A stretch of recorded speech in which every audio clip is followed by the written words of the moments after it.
우리 옆사람에게 다시 한번 크게 칭찬 한번 해봅시다. 당신이 나보다 훨씬 더 아름답습니다. 시작.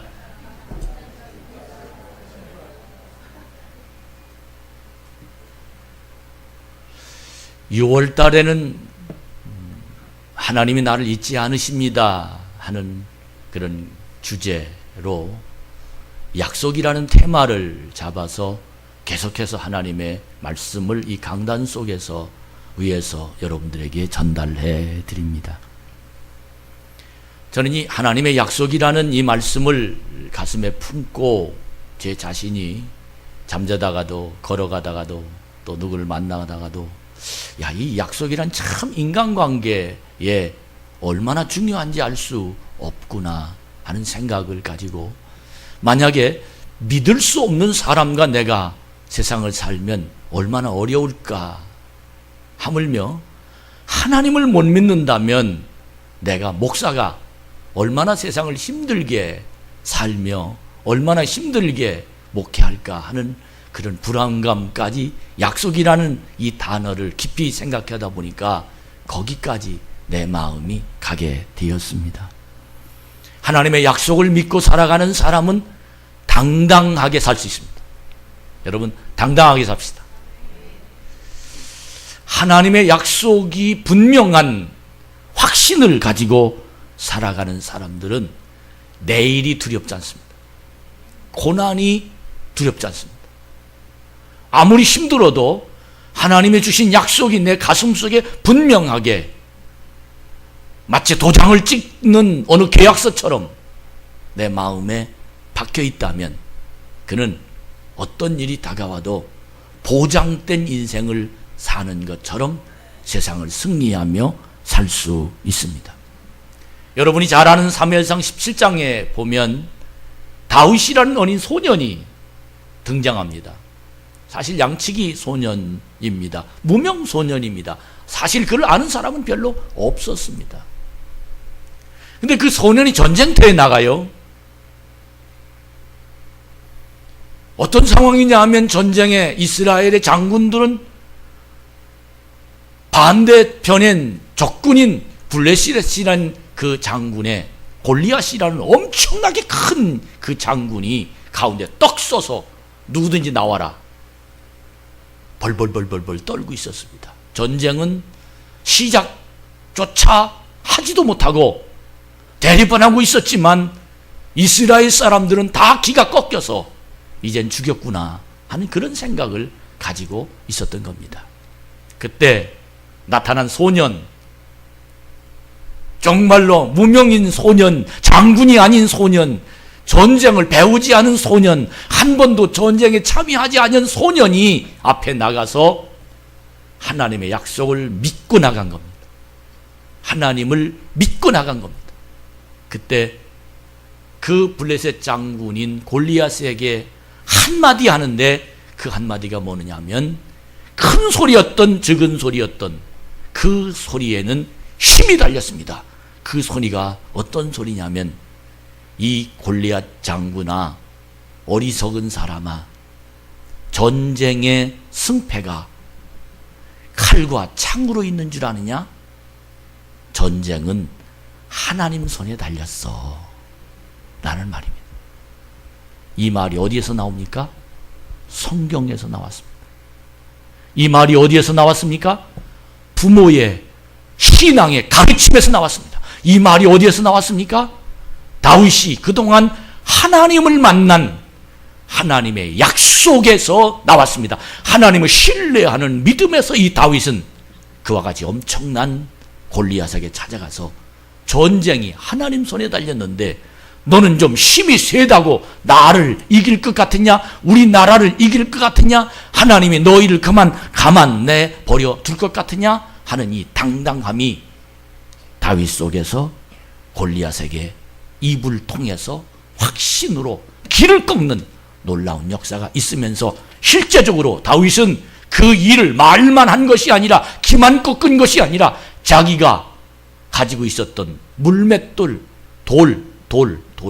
조그만 돌, 그 돌로 뱅뱅뱅뱅뱅뱅뱅 돌리다가 이 돌로 골리앗 장군의 정통이 말을 맞추면서 골리앗 장군이 쓰러지자 쫓아가서 칼로 골리앗 장군의 목을 베는 놀라운 하나님의 역사를 그는 만민에게 보여주었다는 사실입니다. 사랑하는 여러분, 하나님은 나를 절대 잊지 않습니다. 하나님은 나의 꿈을 잊지 않습니다. 내 인생은 하나님 손에 달려 있습니다. 이것을 믿는 사람을 하나님의 자녀라고 얘기합니다. 이런 믿음이 있는 사람이 하나님께 예배할 때 하나님은 나를 찾아오십니다. 하나님 나를 만나 주십니다. 이 만남이 오늘 이 예배를 통해서 일어나시기를 주님의 이름으로 축복합니다. 오늘 하나님께 드린 찬양, 정말 예수여 이 죄인을 불쌍히 보아 주시오. 세상에서 방황할 때 나를 만나 주시는 주님, 저는 이 찬송을 예수 믿고 처음 이 찬송을 부르면서 얼마나 감동이 됐던지 그 감동이 오늘 나에게 또다시 찾아왔습니다. 왜?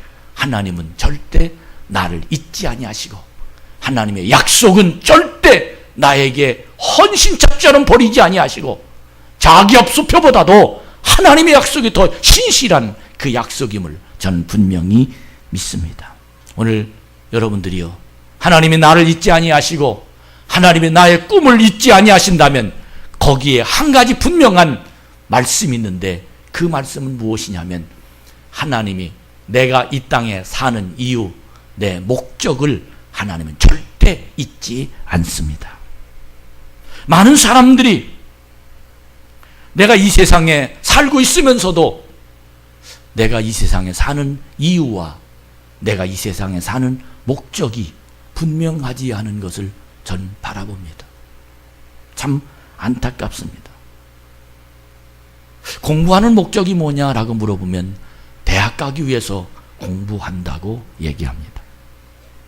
취직하는 이유가 무엇이냐고 말하면 돈 번다고, 돈 벌기 때문에 나는 돈 벌려고 취직한다라고 얘기합니다. 결혼하는 이유가 뭐냐고 말하면 사랑해서 결혼한다라고 얘기하며 사랑 그 뒤에 무엇인가 아이를 낳고 그 아이를 기르면서 인생을 어쩌면 인생이라는 삶의 사슬에 그냥 꿰어서 한 발짝 한 발짝 나이를 먹으면서 세상을 살면서 운명을 우린 지구의 자전과 공전에 따라서 결국 우리는 살아가는 것이지, 이 말을 좀 죄송한 표현이지만 태어났으니까 그냥 살아가는 것이지 너 왜 사느냐, 너 사는 이유가 뭐냐 그렇게 질문하면 명확하게 내가 사는 이유에 대해서 대답하지 못하는 사람들이 얼마나 많은지 알 수가 없습니다. 어느 유명한 철학 교수가 학교가 늦어가지고 막 뛰어 올라가는 학생 한 사람을 딱 붙잡고 야, 너 어디 가냐? 물어봤더니 아니 학교 갑니다. 학교 왜 가냐? 공부하러 갑니다. 공부 왜 하냐? 아니 나중에 훌륭한 사람 되려고 합니다. 훌륭한 사람 뒤엔 뭐 하냐? 아니 나중에 집 사고 그렇게 해서 결혼해서 그렇게 살 겁니다. 결혼한 게 난 다음엔 뭐 하냐? 아이 계속해서 학교는 늦었는데 그 다음엔 뭐 하냐? 그 다음엔 뭐 하냐? 그 다음엔 뭐 하냐? 나중에 어디까지 왔느냐 하면 내가 공부를 열심히 해서 나중에 훌륭한 나라의 일꾼이 되겠습니다. 그 다음엔 뭐 하냐? 그랬더니 할 말이 없다는 거예요. 그래서 대답하기를 그 다음엔 죽습니다. 죽은 다음엔 뭐 하냐? 그랬더니 할 말이 없는 거예요. 죽은 다음엔 어떻게 된 줄 아느냐? 내가 그걸 알아야 되느니라. 그러면서 그가 그 철학 교수의 수제자가 됐다는 거예요. 그 다음엔 사랑하는 여러분, 우리는 지금 열심히 삽니다. 그 다음엔 무엇이라고 대답하겠습니까? 여기 60대도 있고 70대도 있습니다. 20대도 있고 10대도 있습니다. 그동안 우리 살아가면서 얼마나 바빴는지 모릅니다. 그런데 우리는 그 다음에라는 이 질문을 내 스스로 한 번도 하지 못하고 어쩌면 생활에 엮여서 사는 그런 사람들이 얼마나 많은지 알 수가 없습니다. 저는 이 설교를 준비하면서 지금 살아가면서 내가 그렇게 중요하게 생각하는 것들이 내가 살아가는 목적이냐? 한번 대답해요. 여러분, 집에 가서 오늘 점심 밥에 먹어야 돼. 오늘 저녁 누구와 약속해서 그게 살아가는 게 목적입니까? 내가 적금 모아가지고 내가 집을 장만해야 돼. 그게 살아가는 목적입니까? 내가 얼굴 성형수술을 해가지고 이쁜 사람이 되어서 좋은 사람하고 결혼해야 돼. 그게 살아가는 목적입니까? 여러분, 살아가는 목적이, 저는 오늘 이 설교 속에서 지금 내가 목적처럼 열심히 정말 모든 인생을 다 바쳐서 거기에 내 모든 것들을 투자하고 헌신하고 내 모든 것들을 다 거기에 다 쏟아 부었지만 사실은 그 삶이 내 삶의 목적이 아니라 내가 생활에 필요한 용품 정도예요. 목숨을 유지하는 데 필요한 정도입니다. 어떤 분이 그래요. 내가 요즘 세상만 같았으면 내가 저 남자하고 벌써 이혼했을 텐데, 그분 연세가 80이거든요. 근데 그분 하소연을 하는 거예요.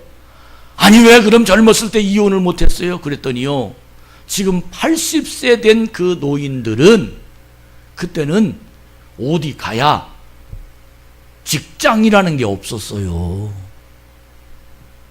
먹고 살 곳이 없었어요. 도망 나오면, 집에서 나오면 갈 곳이 없었어요. 그래서 그 남자하고 그냥 살았답니다. 여러분, 이게 사회적인 삶의 모습입니다. 우리는 그동안 많은 열심히 그리고 뜨겁게 그리고 최선을 다해서 사는 그 삶의 이유를 분석해 보면 어쩌면 내 육체의 어떤 것을 유지하려고, 내 목숨을 유지하려고, 내 가정을 유지하려고, 아니면 내 인격, 내 인품을 유지하려고, 아니면 내 자존심을 유지하려고 하는 삶의 정도가 내가 생각하는 삶의 이유와 목적이지 절대 그것이 삶의 목적이 아니다라는 것입니다. 다시 한번 여러분, 오늘 좀 심각한 질문을 좀 해, 여러분의 마음이 정함이 있는 세상을 살기를 원합니다. 좀 힘든, 좀 어려운 이야기인 줄 모르지만 진정한 나의 목적이 무엇입니까?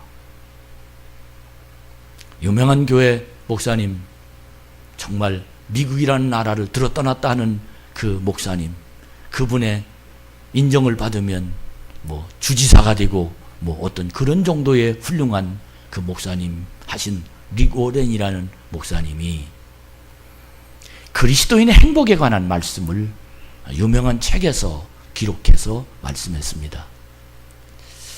그리스도인의 행복과 적어도 그리스도인이 아닌 사람의 행복은 달라야 될 것 아니냐.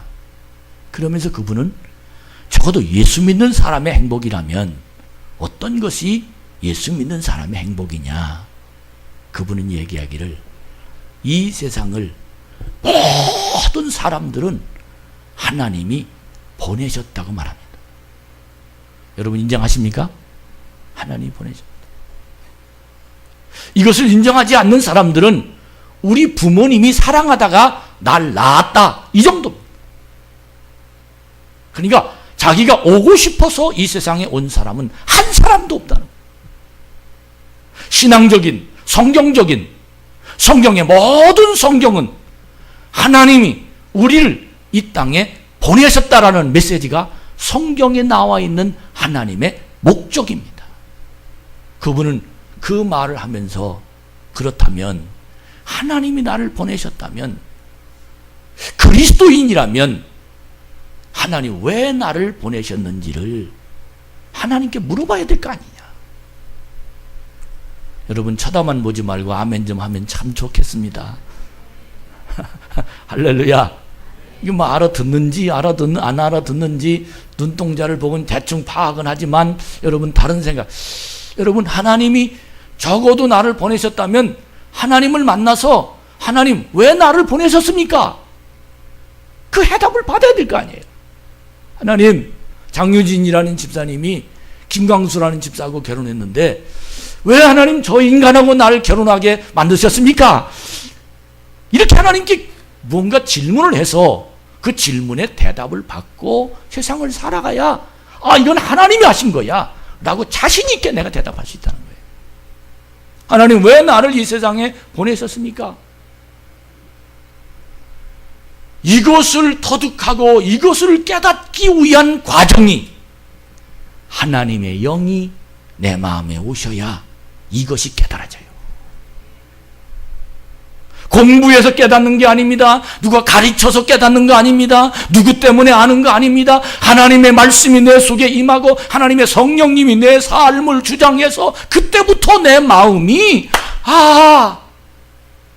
하나님이 나를 왜 참 좋은 교회 보내셨구나. 하나님이 왜 나를 이 가정에 이 우리 아버지를 왜 만나게 하셨구나. 하나님 내가 왜 이 일을 하는구나. 이것을 깨닫게 되는 것은 내 머리에서 깨닫게 되는 것이 아니라 하나님의 성령님이 내 속에 오셔서 내 마음을 감동해 줄 때 그때 내가 사는 이유가 거기서부터 발견된다는 거예요. 그러면서 그분 얘기는 그걸 발견하고 난 다음에 그 이유대로 살면 우리가 그 다음엔 하나님 나라 아닙니까? 그때 가서 하나님이 너 세상에서 뭐하고 왔냐?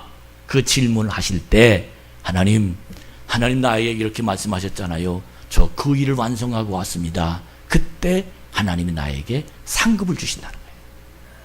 깨달으시면 아멘. 여러분, 이것이 신앙인의 삶의 이유요. 이것이 내가 사는 목적입니다. 이런 의도에서 하나님은 절대로 나 삶의 목적을 잊지 않고 계십니다. 왜? 자기가 날 이 세상에 보낸 이유가 있기 때문인 것입니다. 오늘 이 모세를 보세요. 우리 황지호 집사님 성경을 잘 읽어주셨습니다. 모세를 보세요. 모세는 그때 당시 상황에 어린아이 남자를 낳으면 산파들이 쫓아다니면서 다 죽여버렸어요. 그런데 그의 어머니 아버지가 내 자식을 죽일 수가 없어서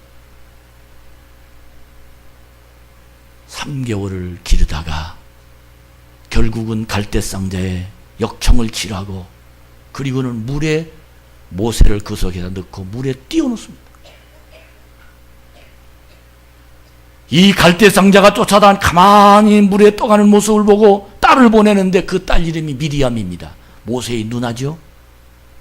쳐다보니까 공주가, 그 나라의 공주가 조금 큰 곳으로 가니까 거기에서 목욕을 하고 있는 거예요. 예쁘게 쌓여있는 갈대상자가 있길래 저게 뭐냐 하고 갖고 와봐라. 그리고 열어보니까 그렇게 이쁜, 그 이쁜 모세가 반짝반짝반짝 웃으면서 이 공주를 쳐다보니까 아이가 이쁘지 않은 사람은 비정상입니다. 이 아이를 보고 얼마나 이쁜지, 누군지 모르지만 이 아이 데려다 키우자. 그래서 그 아이가 공주의 가정에서 자랍니다. 그래서 모세가 40년 동안 공주의 아들이라는 칭함을 받고 그곳에서 자랍니다. 근데 모세가 자기 민족을 죽이는 걸 보고 화가 나서 그 사람을 죽이다가 결국은 쫓겨나서 미디안이라는 광야로 가서 삽니다. 거기서 40년을 사는데 얼마나 어렵겠습니까? 하루아침에 궁중에 살다가 공주 아들로 살다가 그 광야에 가서 이방인으로 그리고 사람 취급받지 못하면서 얼마나 많은 학대를 받으면서 살아가는 그 모세의 입장을 저는 충분히 이해가 됩니다. 그 모세에게 하나님이 그때 부르십니다. 모세 나이 80살입니다.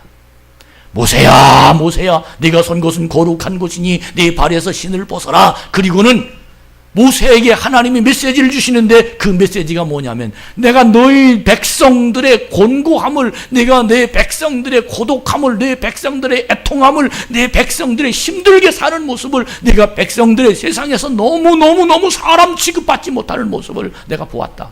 그러니 너는 네 백성들을 내가 구원해내야 되느니라. 그렇게 말합니다. 모세가 만약에 내가 내 또래에 다른 사람들은 다 죽었는데 우리 부모님으로부터 기도해서 우리 부모님으로부터 하나님의 은혜를 받아서 내가 바로 공중에 들어가서 공주의 아들로 산 40년을 하나님의 인도하심으로 기억했다면, 아멘, 하나님 감사합니다, 하나님 제가 하겠습니다, 그렇게 모세는 당연히 하나님 앞에 모세가 그렇게 고백해야 정상입니다. 근데 오늘 여러분들이 미리 와서 하나님께 예배 준비하며 찬양한 사람들은, 지금까지 지내온 것, 주의 크신 은혜라, 이 찬양을 한 사람들은 이게 무슨 뜻인지 알 거예요. 그러나 지금까지 지내온 것이 모세가 40년을 미디아의 광야에 살면서 하나님의 은혜를 잊어버렸어요. 심지어 이 속에서 역겨운 마음이 생겼어요. 하나님 살아계시다면 우리를 왜 이렇게 고통스럽게 만듭니까? 그가 40년 동안 궁중에서 하나님의 인도하심에 따라 거기까지 산 것은 깡그리 잃어버리고 미디안에 40년 산 고통스러운 그 모습만 모세의 기억 속에 남아있게 되자 모세는 내가 누굽니까 하나님? 나 절대로 그곳에 갈 수가 없습니다. 모세는 그 말을 하나님께 뱉어버리고 말했어요.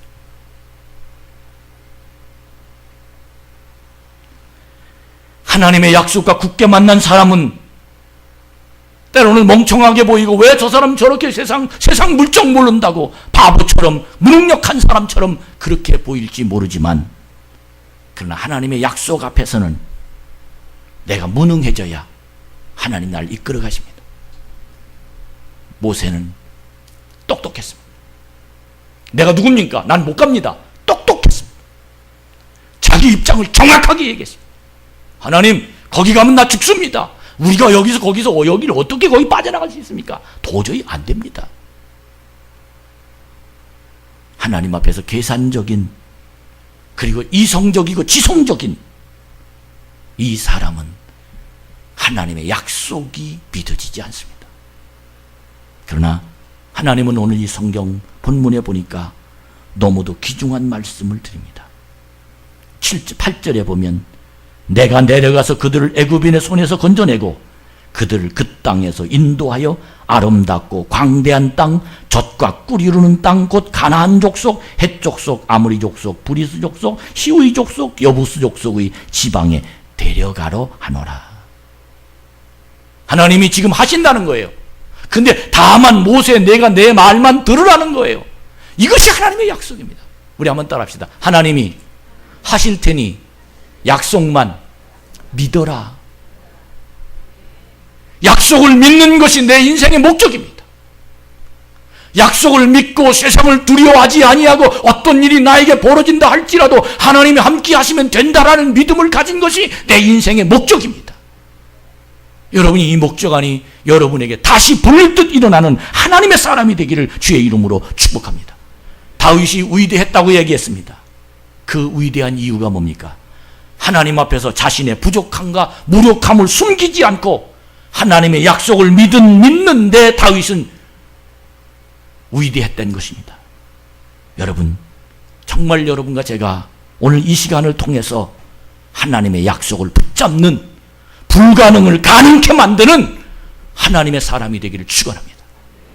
내 인생의 목적이 내가 잘 먹고 잘 살고 출세하고 이건 세상의 목적이지만 하나님께 영광을 돌리고 내 가정이 주님의 이름을 나타내고 나를 통해서 세상에 복음이 전파되고 나를 통해서 가난한 자가 부자 되게 만들고 나를 통해서 이 나라와 이 민족이 바로 서게 만들고 나를 통해서 행복하게 만들고 나를 통해서 정말 슬픈 사람이 기쁘게 만들고 나를 통해서 하나님의 사람으로 만들어가는 그런 과정이 나에게 쓰여진다면 그것이 바로 하나님이 나에게 보내신 목적입니다. 여러분, 우리 성령 충만 받아서 성령의 계절이 내 심령 속에 오게 하셔서 정말 하나님의 목적인 내 가슴 속에 들어옴으로 말미암아 이제부터 흔들리지 않는 하나님의 자녀로 세상을 사는 자가 되기를 주의 이름으로 축복합니다. 저는 하나님은 사랑, 교회는 희망, 이런 주제로 2014년도에 이 강단에 하나님의 말씀을 외칩니다. 그 이유가 뭡니까? 하나님의 사랑을 발견한 사람이 있다라는 거예요. 그 사람이 내 인생의 목적이 분명하게 한 사람이라는 거예요. 난 하나님 때문에 여기까지 왔어. 할렐루야. 하나님이 날 도와주셨어. 하나님 날 복 주셨어. 하나님이 날 축복하셔. 하나님이 인도하셔. 저는 참 교회 성도들 중에 많은 성도들을 사랑합니다. 여러분 모두 사랑합니다. 그런데 안타까움이 있습니다. 그 안타까운 사람이 누구냐면, 인간적으로는 너무 대화가 되고 너무 사랑이 되고 너무 좋은 사람들인데 그 속에 하나님이 나를 보내신 이유를 모르는 사람들이 있어요. 그 속에 이성적으로 판단하는 사람이 있어요. 그 속에 하나님의 능력, 성령의 은혜가 그 속에 담아있지 않은 사람들도, 하나님 저 속에 오시옵소서. 하나님 저를 만나 주시옵소서. 하나님 저의 심령에 오셔서 세상은 내 마음대로 사는 사람이 아니라 하나님 뜻대로 사는 사람이 하나님이 움직이는 사람입니다. 이런 진리가 여러분의 가슴을 움직이는 복 있는 자가 되기를 주의 이름으로 축복합니다. 우리 하나님은 절대로 내 목적을 잊지 않으십니다. 하나님이 나를 지으신 분명한 목적이 있기 때문입니다. 하나님이 분명히 이 세상에 나를 보내신 이유가 있기 때문입니다. 하나님이 나를 분명히 세상에 나를 통해서 세상에 놀라운 일들이 일어나도록 만들어 주실 줄로 믿습니다. 모세는 처음에 자기가 태어날 때부터 그 과정을 너무도 잘 알고 있음에도 불구하고 40년 동안 고생을 하다 보니까 이것을 잊어버리고 하나님 앞에 눈을 똑바로 뜨고 내가 누군데 나 못 갑니다. 나 못 간다는 거예요. 근데 분명하게 모세에게 전했잖아요. 네 백성들의 간구함을 내가, 네 백성들의 고통스러운 모습을 내가 보았다. 모세야, 내가 저들을 아름다운 가나안 족속 땅으로 내가 저들을 이끌어 가려고 한다. 그런데 오늘 11절에 보니까 우리 다 같이 한번 11절 읽어봅시다. 시작. 모세가 하나님께 아뢰되 내가 누구이기에 바로에게 가며 이스라엘 자손을 애굽에서 인도하여 내리이까. 모세가 자기 보고 하나님 내가 누굽니까? 하나님이 시키시는 앞에 하나님 내가, 이 말이 무슨 말? 하나님 나한테 뭐 줬습니까? 하나님 내가 하나님께 빚이 있습니까? 하나님 내 인생은 내 인생인데 하나님 나보고 왜 이거 하라고 하는 겁니까? 하나님 나 아니고 꼭 내가 이 일을 꼭 해야 되는 겁니까? 저 사람은 없습니까? 이런 항의하는 대화예요. 항의하는 대화예요. 그때 하나님 모세를 또 부릅니다. 모세야, 모세야. 하나님 부르십니다. 여러분 이 세상 살기가 힘드십니까? 어쩌면 결혼하고 나서 1년, 10년, 5년 하나님 왜 이 사람하고 나하고 결혼하게 만들었습니까? 아마 그 말 하고 싶은 것이 여기까지 솟아오를 때도 있어요. 그때 하나님 말씀하신 겁니다. 내가 저 사람에게 가라. 하나님 내가 누굽니까? 그 말을 할 수도 있을 거예요. 그러나 분명한 것은 하나님 나를 그에게 보낸 이유가 있어요. 내가 어느 누구를 만나 어떤 일을 하다가 내 벽에 부딪혀서 하나님 나 도저히, 그래도 하나님 나에게 말씀하시기를 가라, 가라. 따라합시다. 가라 하실 때는 답도 주신다. 답이 있어요. 가라 하실 때는 답이 있다. 모세를 하나님이 부르십니다. 사랑하는 여러분, 지금 고통 앞에 하나님의 부르심의 소리를 듣는 자가 되기를 바랍니다. 하나님의 부르심의 소리, 하나님이 이 일을 시키시는 소리, 내가 하지 않으면 안 된다는 마음, 이 마음은 내 머릿속에서 판단하는 것이 아니라 하나님이 나를 부르신다는 거예요. 모세야, 네가 그 일을 해야 되느니라. 내 판단은 내가 누굽니까? 내가 왜 해야 됩니까? 내가 꼭 이렇게 해야 됩니까? 라는 이 말을 할 수밖에 없지만 하나님은 분명하게 모세야 네가 해야 되느니라, 네가 이 일을 하기 위해서 내가 너를 보냈노라. 다른 아이들은 다 죽었는데 갈대상자의 역청을 칠해서 네 부모를 통해서 내가 너를 살려 여기까지 보낸 나를 잊었느냐 하는 말입니다.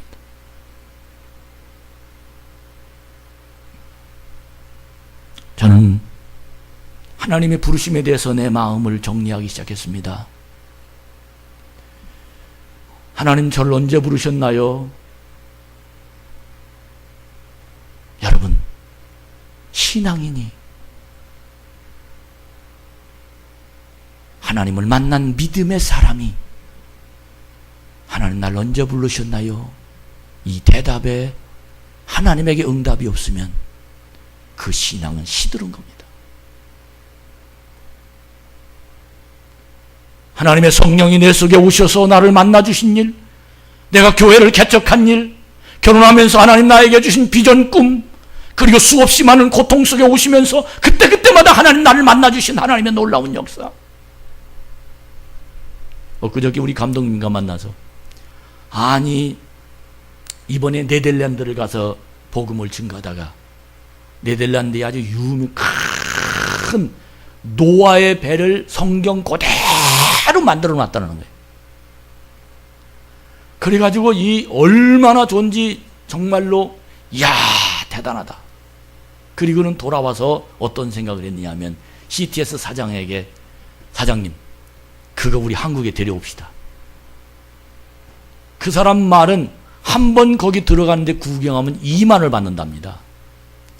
100만 명만 우리 여기 와서 갔다가 들었다면 논합니다. 그분이 논합. 이 말은 돈을 엄청 벌 수 있습니다. 네, 그래서 그랬어요. 아, 감독님, 왜 목사예요? 사업이나 하지. 네, 그랬어요. 그랬더니 그 감독님이 하시는 말씀이 이 목사한테 그거 몰랐어? 자기가 19살 때 아버지가 돌아가셔가지고 엄청난 화약공장 사장이었다는 거예요.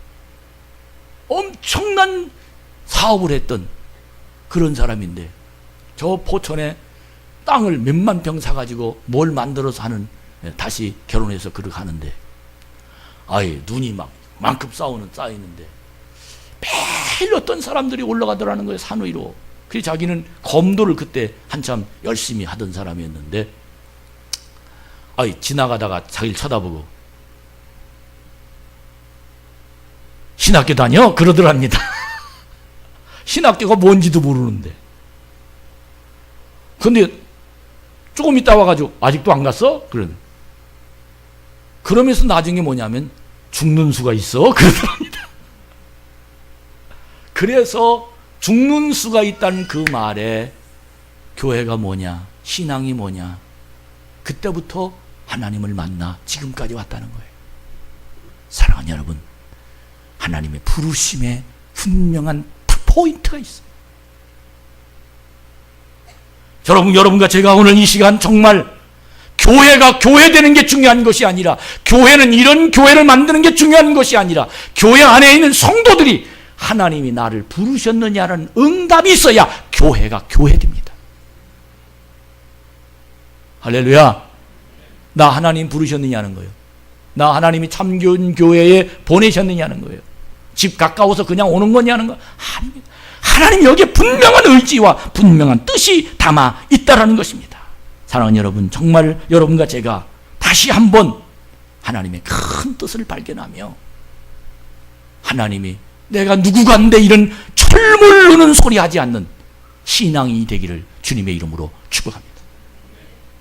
박정무가 그 말을 듣고 하는 말이, 저도요 목사님, 저 충청도 예산에서 자기 아버지가 목장을 하는데 자기가 그걸 물려받으려고 하루에 젖을 짰는데 그때 당시 한 달에 1,000만 원 정도 이상 그 목장을 했다는 거예요. 그래서 이러다간 내가 정말 엄청난 부자가 되겠다. 그리고는 대학 그런 거 다 안 가고 난 이거 하겠습니다. 그리고는 그때 당시에 정말 시골에서 자가용 타고 다니는 그런 참 부자. 근데 제대를 딱 하고 나니까 간이 나빠서 숨만 쉬고 사는 거예요. 그러다가 전도가 되어서 엄마가 한 번만 교회 달라고, 그리고는 예수 믿고 고침받고, 그래서 목사가 됐다는 거예요. 여러분, 그들은 극단적인 방법으로 하나님을 만나게 만들었어. 우리는 아무 이유 없어서 하나님을 못 만났다면 어떻게 이유 있게 만들어서 하나님 만나게 하실까요? 난 오늘 이 시간 생각합니다. 하나님 우리를 부르셨습니다. 내가 누구간데 교회에서 청소합니까? 이 말 하지 맙시다. 내가 누구간데 이 뜨거운데 전도하러 갑니까? 이런 말 하지 맙시다. 내가 누구간데 내가 성가대 찬양단 해야 됩니까? 이 말 하지 맙시다. 하나님이 나를 통한 분명한 부르심의 이유 다시 한번 깨닫는 여러분과 제가 되기를 주의 이름으로 축복합니다. 어째서 접니까란 이 말 뒤에 출애굽기 3장 12절에 보니까 뭐라고 우리에게 해답했느냐 하면, 하나님이 이르시되 내가 반드시 너와 함께 있으리라. 할렐루야. 내가 반드시 너와 함께 있으리라. 여러분, 어째서 내가 합니까란 이 말은 다 해답이 되지 아니하고, 그 말의 질문에 대한 말은 한마디도 말씀하시지 아니하고, 이 모세에게 하나님이 한마디 분명한 해답은 내가 반드시 너와 함께 하리라. 무슨 문제가 있냐? 내가 함께 하는데. 결론을 말씀드립니다. 세상은 하나님이 함께 하는 사람의 편입니다. 내가 이 세상에 사는 목적이 분명한 이유는 하나님이 나를 보내신 이유가 분명하기 때문에 그 속에 하나님 우리와 함께 계십니다. 어떤 집사님이 남편을 전도하려고 그러는데 교회를 안 나가는 거예요. 당신이나 나가. 결혼할 땐 꼭 교회 나간다고 그리고는 결혼했는데, 결혼하고 나니까 오리발이 아니라 닭발인 거예요. 안 한다. 하다가 하나님이 자기에게 지혜를 줬는데, 그 지혜가 뭐냐면 새벽기도를 매일 나가면서 우리 남편 그랬더니 하나님이 내 남편 신발 그러더랍니다. 그래서 남편 신발 들고 새벽기도 간 거예요. 이걸 한 달 동안 했는데 남편이 그걸 아는 거예요. 남편이 감동을 먹었어. 그리고 한 달 후에 교회도 가자고도 안 했는데 남편이 주일날 일찌감치 옷 입고 오늘 안 가? 그러더랍니다. 여러분, 하나님이 그 여자, 그 집사님에게 그 남편을 결혼시킨 이유가 반드시 있어요. 우리는 내가 어째서 하다가 힘들면 내가 왜? 아닙니다. 하나님이 하라시는 남편 구원, 가족 구원, 하나님의 사역, 하나님의 사명, 내가 해야 할 많은 일들이 보이는 이 일 속에서 여러분 뜻대로, 여러분 생각대로 결단과 판단하지 말고 내가 너와 함께 하리라. 이런 하나님의 음성을 듣는다면 여러분, 거기에 하나님의 축복이 있습니다. 하나님이 나를 보내신 이유가 담아 있다면 여러분 부자 되시기 바랍니다. 어떻게? 하나님이 나를 보내신 이유를 발견하고 그 일을 하면 하나님이 그 일을 이루시기 위해서라도 나를 부자 만듭니다. 나에게 복을 주십니다. 나에게 길이 열리게 만듭니다. 그 일을 하기 위해서라도 이게 하나님의 방법입니다. 오늘 이 시간 여러분과 제가 하나님은 나의 목적을 절대로 잊지, 왜? 그 목적이 하나님의 목적이기 때문입니다. 그렇다면 다시 한번 하나님의 약속, 나와 굳게 약속한 이 약속이 흔들리는 이사야에게 두려워 말라, 내가 너와 함께 함이니라. 놀라지 말라, 나는 내 하나님이 됨이니라.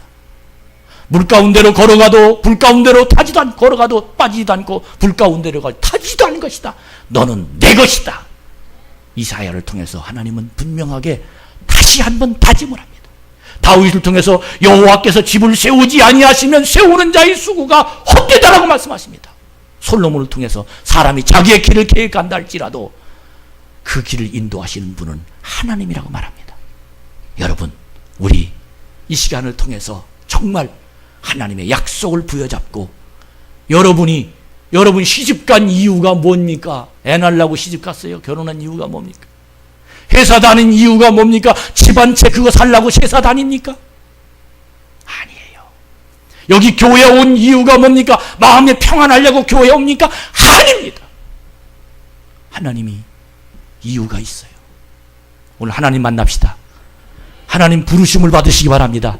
하나님의 소리가 들리시기 바랍니다. 모세야, 어째서 이 말이 무슨 말이냐? 내가 너와 함께 하겠다. 이 기가 막힌 하나님의 응원의 소리. 다윗이 전쟁이 칼로 하는 줄 압니까? 따라합시다. 사람이 돈으로 사는 줄 아냐? 이 가장 미련한 사람은 하나님 말씀으로 사느니라. 믿으시면 아멘. 할렐루야.